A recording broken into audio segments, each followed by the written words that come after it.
जो घटनाक्रम घटित हुआ है हिमाचल प्रदेश में राज्यसभा के चुनाव के परिणाम आने के पश्चात,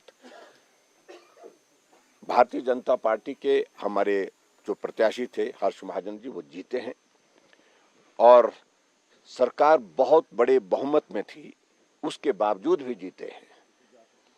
और स्वाभाविक रूप से जो जीतने के जो सारी चीजें घटनाक्रम जो घटित हुई हैं सब वहां पर, उसमें अगर हम देखें तो वर्तमान में कांग्रेस की सरकार को सत्ता में रहने का कोई अधिकार नहीं है। कितने विधायक हैं सर जो आप लोग के टच में हैं सर?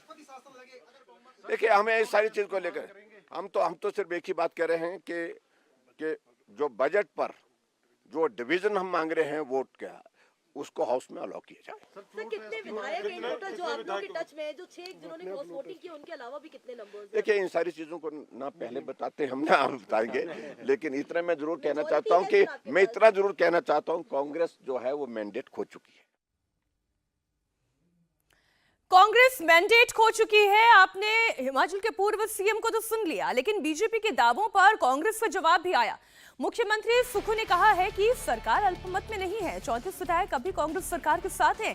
सरकार ने विश्वास खोया नहीं है, बहुमत है या नहीं इसका फैसला तो फ्लोर टेस्ट में होगा।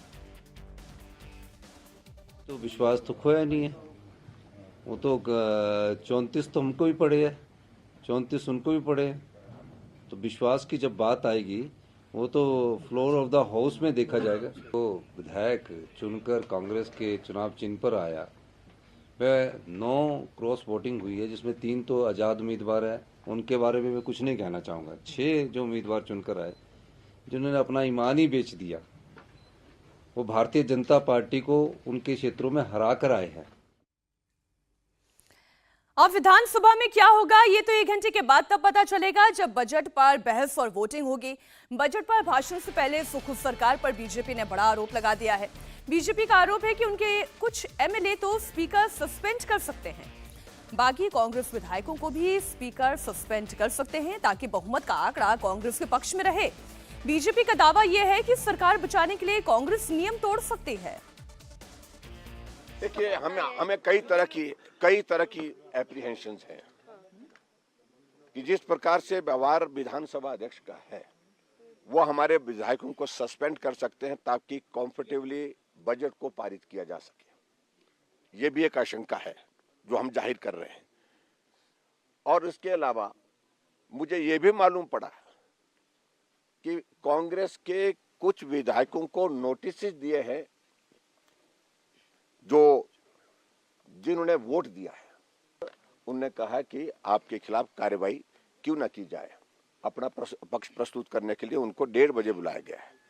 तो उनको सस्पेंड करने की उनकी ओर से जो मंशा जाहिर की जा रही है, वो भी एक संभावना है। राज्यसभा में नंबर 1 व्हिप जारी नहीं होता है, व्हिप जारी किया कांग्रेस ने।